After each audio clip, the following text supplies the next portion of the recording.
সারাদিন রোজা রাখার পর ইফতারের সময় হচ্ছে ঠান্ডা ঠান্ডা আইটেমগুলো আমার খেতে বেশ ভালো লাগে। আমি এইভাবে মুড়ি ভর্তা তেমন খাই না রোজা রেখে আর কি, বাট মুড়ি ভর্তা আমার পছন্দের, কিন্তু রোজার টাইমে আমার কেন জানি মুড়ি ভর্তাটা আমি খেতে পারি না, আমি অলওয়েজ স্কিপ করি। এই 5 রোজার মধ্যে আমি জাস্ট হচ্ছে ফার্স্ট রোজাতে একটুখানি মুড়ি ভর্তা খেয়েছিলাম।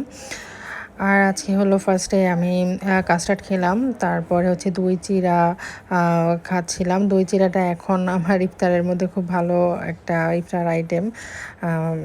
আর হচ্ছে তারপর নুডলস খেলাম। দেন হচ্ছে এই পুদিনার এই চাটনি দিয়ে আম্মু রেগুলার হচ্ছে আমাদের জন্য আলু চপ বেগুনি এগুলো তো রান্না করেই, বিকজ আব্বু আবার মুড়ি ভর্তা পছন্দ করে, তো এগুলো আমাদের বাসায় প্রতিদিনই ভাজা পোড়া হয়। তারপরে হচ্ছে পুদিনা চাটনি দিয়ে একটু রোল খেলাম, ডালের বড়া খেলাম, তারপরে হচ্ছে নিলাম রোস্ট পোলাও। এটা খেয়ে আসলে অনেক বেশি ভালো লাগতেছে, এখন আমি পুরাই